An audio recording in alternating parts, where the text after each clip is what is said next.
На протяжении более 70 лет океан хранил в глубокой безмолвной темноте ужасную тайну, которая давила на сердца родственников погибших и на память истории.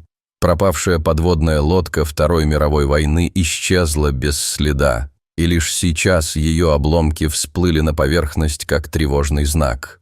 Внутри обломков вместо привычной ржавчины и поломанной техники обнаружилось нечто иное – застывший ночной кошмар, который невозможно просто списать на разрушение времени. С каждым взглядом на потайную глубину судьбы становилось очевидно, то, что нашли дайверы и ученые, выходит за рамки обычного ужаса и поднимает вопросы о том, что может скрываться в самых темных уголках океана. Открытие оказалось настолько пугающим и ошеломляющим, что даже специалисты, привыкшие к сложным расследованиям, испытывали сомнения и пытались осмыслить увиденное. Возможно ли, что этот корабль хранит самую мрачную и самую глубоко спрятанную страницу войны? Присоединитесь к нам в этом видео, чтобы мы подробно раскрыли все детали и контекст. Лето 2019 года стало поворотной точкой после долгих лет безуспешных попыток и множества нерешенных вопросов. Исследовательское судно «Р» в Петрел плавно двигалось над поверхностью Восточно-Китайского моря, а на его борту находился Тим Тейлор, известный подводный исследователь, посвятивший свои годы поискам исчезнувших во время войны подводных лодок США. Долгие годы судьба USS Grayback оставалась загадкой, тревожившей родственников и друзей экипажа, заставляя их жить с вопросами и надеждой. Однако благодаря новым технологиям, свежим зацепкам и непоколебимой решимости команды, Тейлор и его коллеги были готовы приблизиться к истине, скрытой глубоко под водной тканью океана, и, наконец, понять судьбу лодки, чье место в истории долгое время оставалось пустым. USS Grayback не была обычной лодкой. Ее история восходит к 3 апреля 1940 года, когда корпус был заложен на верфи Electric Boat Company в Гратоне, Коннектикут. Она принадлежала к Тамбор-классу, группе из 12 подводных лодок, которые считались передовыми на своем времени. 31 января 1941 года Grayback была спущена на воду по Thames-River и торжественно названа женой контр-адмирала Уилсона Брауна. 10-й патруль USS Grayback стал ее последним. 28 января 1944 года лодка вышла из Пёрл-Харбора с задачей патрулировать Восточно-Китайское море и продолжать атаки на японские суда. Сообщения о победах поступали группами. 24 февраля Grayback заявила о потоплении 2 грузовых судов, а на следующий день еще одного танкера и повреждения десантного транспорта. Эти победы впечатляли, но стали последними словами, которые лодка произнесла до того момента, когда наступила тишина после 20 февраля 1944 года. По итогам марта 1944 года, после того, как Grayback не вернулась к своей запланированной точке встречи, лодка была официально объявлена потерянной в море вместе с 80 членами экипажа. Для семей погибших новости стали разрушительным ударом. Родителям, женам и детям приходилось жить с мимолетной надеждой на чудо, которое могло вернуть близких домой. Однако одна ошибка в старых военных архивах оказалась источником долгого мифа. В японских дневниках местоположение гибели подводной лодки было указано с одной цифрой в координатах, и десятилетиями позже неверный перевод перенес поиск на сотни километров в сторону. Исследователи и военные специалисты годами искали в неверной области, не находя искомого. Ошибка была обнаружена в 2018 году японским ученым, изучавшим архивы Императорского военно-морского флота. Исправив координаты, Тим Тейлор и проект Lost 52 наконец увидели точное место погружения Grayback. Обнаружение лодки также привело к обнаружению останков, скелетов и черепов 80 членов экипажа, что стало шоком и источником шока для специалистов. Вид ряда костей, сохраненных в позах у своих рабочих мест и у аварийных люков, стал тревожным напоминанием о судьбах людей, погибших внезапно и навсегда. Какие вопросы вызывает эта зловещая находка и что она может поведать о последних мгновениях команды Грейбек? Когда подводная лодка наконец была обнаружена в июне 2019 года, она лежала на глубине около 1427 футов, примерно 435 метров, и безмолвно дремала подводной толщей. Разрушение у надводной башни было наиболее заметной деталью, но корпус лодки, несмотря на годы, сохранился удивительно хорошо. Страшная гибель Грейбек раскрывалась через разорванный широкий пропуск, след удара воздушной бомбы, предположительно в момент всплытия для зарядки аккумуляторов. Энергия взрыва разрушила прочный корпус и создала смертельную брешь. Камеры движутся по развалинам, позволяя увидеть останки экипажа. Хотя кости разобраны, их позы рассказали историю последних минут. Некоторые люди все еще сидели на своих постах, верные своим обязанностям до конца. Другие собрались возле аварийных люков. Печальный знак того, что они пытались найти выход даже в последние секунды. Вид этих сцен стал непреодолимым испытанием для команды Тейлора, их профессионализма и бесстрашия, потому что реализм увиденной картины не поддается подготовке. Это не просто история о море и корабле, это история о людях, которые прожили свою жизнь на борту и навсегда остались на глубине. Семьи погибших приняли новости с глубокой эмоциональной реакцией. Для одних это было завершение длительного срока молчания, для других – повторное ощущение боли и утраты, которое никогда полностью не исчезло. Военно-морской флот США подтвердил находку, подчеркнув, что ее значение выходит за пределы памяти. Это принесло домой память о 80-летии экипажа и принесло долгожданное спокойствие семьям, которые искали ответы многие годы. Торжественные погребения на море прошли над местом затонувшего судна, собирая вместе семьи, офицеров флота, ветеранов и даже школьников, чтобы почтить память погибших, звучал звон трубы, и возлагались венки на поверхность воды. Это было символическое возвращение домой для Грейбек и ее команды, акт уважения к их подвигу и попытка сохранить их историю в памяти народа. В планах было создание постоянной экспозиции в Национальном музее военно-морской истории в Вашингтоне, чтобы память о Грейбек и ее экипаже жила вечно и могла вдохновлять будущие поколения. Открытие Грейбек стало не просто научной победой, но и важным моментом памяти. Оно напомнило о человеческой цене войны и о тех технологиях и компетенциях, которые сделали возможной такую работу. Каждый найденный корабль становится чем-то большим, чем руиной. Он превращается в свидетельство человеческой отдачи, памяти и уроков истории. После долгих лет молчания история Грейбек снова зазвучала и заняла свое место там, где погибла, но с уважением, а не забытием. Это открытие стало поводом для размышления о цене свободы и роли подводной войны в истории мирового конфликта. Какую роль играют подводники и их экипажи в общей борьбе Второй мировой войны, и какие уроки мы можем вынести из их истории сегодня? Оставайтесь с нами, чтобы продолжить также глубокое и всестороннее понимание.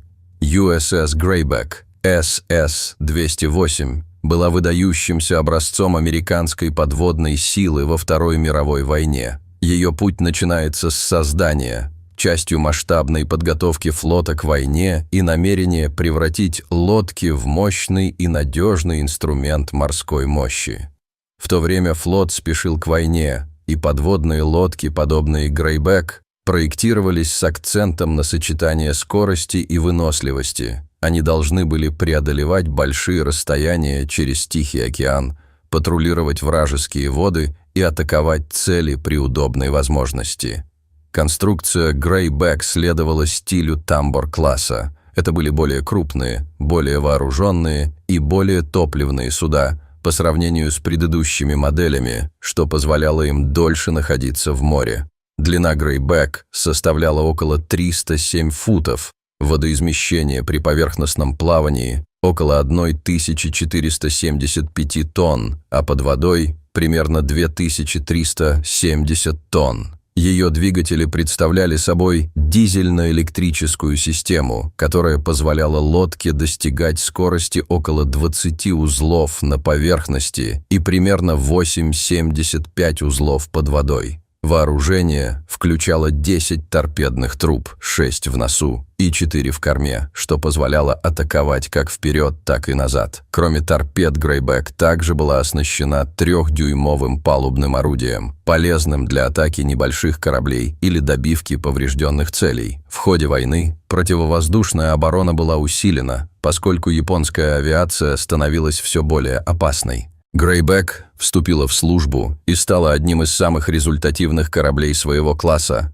Она выполнила 10 боевых патрулей, действовала в Южно-Китайском море и вокруг Филиппин, где японская торговля и корабли были обширны и уязвимы. Экипаж стал мастерами скрытого маневра и точной атаки, часто нанося упреждающие удары и затем уходя в глубины океана. Лодка приобрела репутацию охотника, которого японцы боялись. История службы Грейбек демонстрирует опасность подводного боя. Жизнь на борту была суровой. Жара, влажность, запах дизельного топлива и теснота, где breathable воздух и запасы пищи были ограничены. Броня подводников заключалась в их смекалке, тренированности и дисциплине. Чтобы избежать depth charges и атак со стороны японских кораблей и самолетов, подводные лодки часто погружались глубже и дольше сохраняли тишину, надеясь, что противник потеряет их след. Экипаж Грейбек продемонстрировал высокий уровень подготовки и мужества, что отражалось в числе похвал, полученных за патрули. Грейбек заняла место в ряду наиболее успешных кораблей своего класса, потопив 14 вражеских судов общим тоннажем свыше 63 тысяч тонн. Важный вклад в подводную кампанию США и в общую стратегию победы союзников.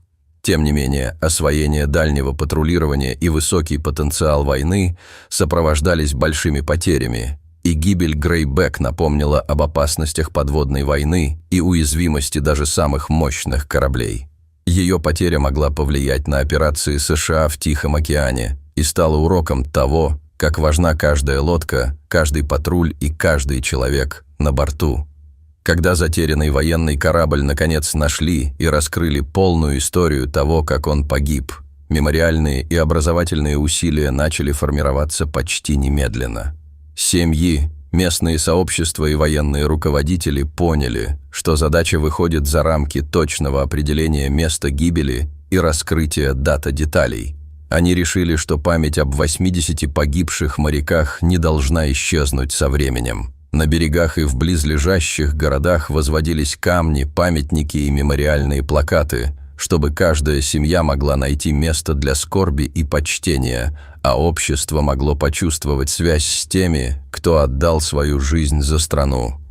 Открытие судна превратилось в событие, значение которого выходит за рамки новостной заметки. Это повод для глубоких размышлений о том, как мы относимся к военной истории и памяти. Музеи также включились в дело, чтобы память не исчезала. Артефакты судна, найденные на его борту, аккуратно извлекались, очищались и выставлялись в стеклянных витринах. Личные вещи команды, инструменты, униформы и даже крупные фрагменты металла становились экспонатами, которые позволяли посетителям ощутить связь с теми, кто жил и работал на борту, а не просто увидеть имена на стенах. Каждый артефакт рассказывал свою историю. Часы, застопорившиеся в определенный момент, шлем, смятый от удара, инструмент, забытый в спешке в те последние мгновения. В сообществах вокруг места падения нередко проходили памятные церемонии. Родственники погибших, офицеры флота, ветераны и учащиеся собирались вместе, читали имена, приседали в минуты молчания. Иногда современные военные корабли поднимали свои сирены и гудели в знак уважения, связывая прошлое и настоящее. Эти скромные, но значимые церемонии напоминали всем, что погибшие были не числами, а людьми, со своими семьями, мечтами и будущим, которые их забрали слишком рано. Открытие корабля оказало влияние далеко за рамки семей и локальных сообществ. Писатели и кинематографисты начали работать над книгами и документальными фильмами, чтобы рассказать историю широкой аудитории. Школы нашли способы включать историю Грейбек в учебные программы, применяя фотографии повреждений, воспоминания предков и рассказы о рисках, с которыми сталкивались моряки. Теперь учащиеся могли не просто читать о войне в учебниках, но и видеть реальные изображения, слышать рассказы предков и узнавать о суровых условиях подводного боя. Открытие Грейбек стало не просто историей о корабле, но уроком о цене свободы и важности памяти, который продолжает жить в культуре и образовании. Итак, история Грейбек стала не только научной победой, но и актом памяти, который напоминает нам, что подводники – не просто команды на кораблях, а люди со своими жизнями, семьями и историями. Память сохраняется через музеи, образовательные программы и общинные мероприятия, которые вместе создают связь между прошлым и настоящим. Что вы думаете о роли таких памятей и их значении для памяти погибших? Поделитесь своим мнением ниже в комментариях. Во Второй мировой войне подводники стали одной из самых мощных и устрашающих составляющих вооруженных сил. Их роль была критически важной, и их действия кардинально меняли характер войны на морях. Они могли бесшумно уходить под поверхность, скрываться от глаз противника и внезапно атаковать торпедами или минами. Способность перемещаться незаметно делала их и чрезвычайно опасными, и бесценными для стран, контролировавших океан. Принцип был простым и смертельно эффективным. Если Германия сможет остановить поставки в Британию, то эта страна окажется слабее, а население будет страдать. Во время войны многие такие миссии достигали успеха и вызывали страх в Атлантике. Соединенные Штаты и другие союзники также применяли подводные лодки, но их миссии чаще были направлены на сдерживание Японии в Тихом океане. ВМС США использовали подводники для атаки японских судов, включая военные корабли и торговые конвои. Цель заключалась в блокировании ресурсов, которые Япония нуждалась для поддержания своей военной машины, таких как нефть, руды и прочие материалы.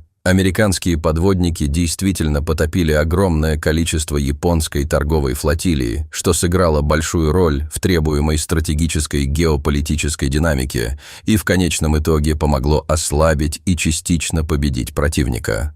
Но подводники не ограничивались только атакой. Они выполняли задания по шпионажу, раскладывали мины, доставляли специальные силы или снабжение.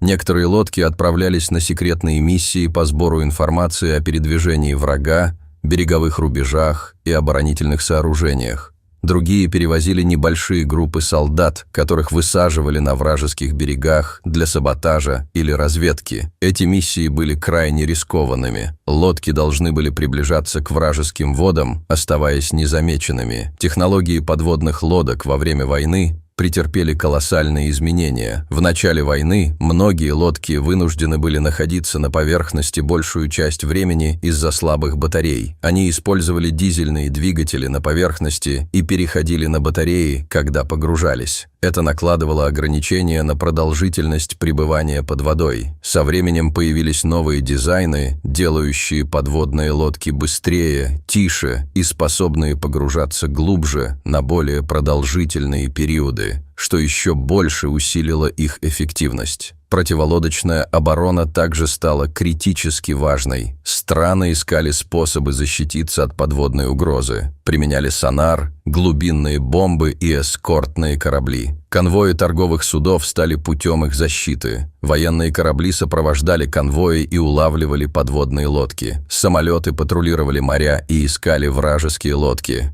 Это превратило каждую операцию в постоянную борьбу. Лодки пытались скрыться, а флоты – находить их. Жизнь на подводной лодке во время войны была суровой. Теснота, жара и влажность, запах дизельного топлива, ограниченный воздух и отсутствие солнечного света. Риск быть обнаруженным и уничтоженным был всегда рядом. Если лодку поражали, шансы на выживание были крайне малы, потому что выход на поверхность или спасение глубоко под водой становились почти невозможными. Именно поэтому подвиг команд подводников выделялся. Они ежедневно сталкивались с экстремальными опасностями и демонстрировали удивительную стойкость и мужество. К концу войны подводники доказали свою роль как один из самых решающих инструментов военно-морской войны. Они потопили тысячи судов, изменили тактику на обеих сторонах конфликта и заставили нации переосмыслить подход к морским боям. Их страх, разрушение и инновации, которых они побуждали, сделали подводную войну незабываемой страницей истории. Подводники стали не просто оружием. Они оказались факторами, которые переопределили ход Второй мировой войны на море. Кто сегодня возглавляет поиски утраченных подводных лодок и как мы чтим тех, кто не вернулся домой? Давайте углубимся в этот вопрос и узнаем больше о роли подводников, их мире и наследии. Тим Тейлор известен своей сильной страстью к истории, океану и историям тех, кто погиб в бою. Он посвятил годы своей жизни поискам останков американских подводных лодок, исчезнувших во Второй мировой войне, и стал движущей силой проекта Lost 5-20. Главная цель проекта – найти 52 американские подводные лодки, исчезнувшие во время конфликта, и почтить память тех, кто служил на них. В каждой сабмарин было множество моряков, и их исчезновение означало исчезновение целых команд. Многие погибали вдали от дома и близких. Это привело к десятилетиям страдания, молчания и неразрешенных вопросов для семей и близких. Поиск затонувших кораблей – это лишь часть Lost 52. Также важно обеспечить, чтобы погибшие рассматривались как реальные люди с жизнью и историями, а не только как имена в списке.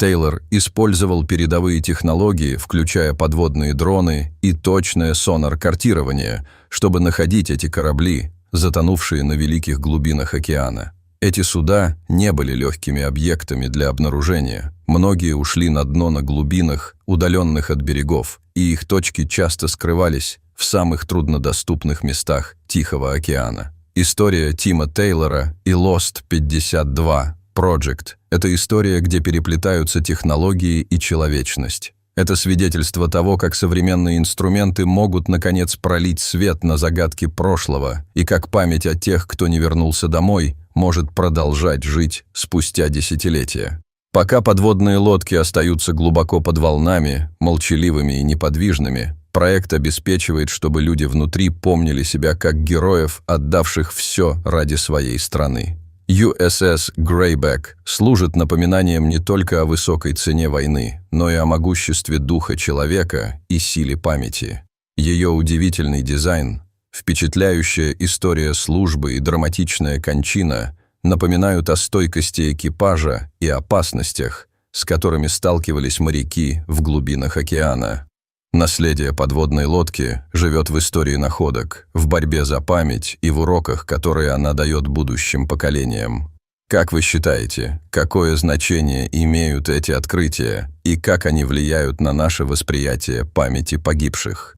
Поделитесь своими мыслями в комментариях ниже. Спасибо за просмотр этого видео. Надеемся, вам было интересно. Не забудьте поставить лайк и подписаться. Выберите следующее видео на экране, чтобы продолжить знакомство с историями знаменитостей и их влиянием на современность. До скорой встречи!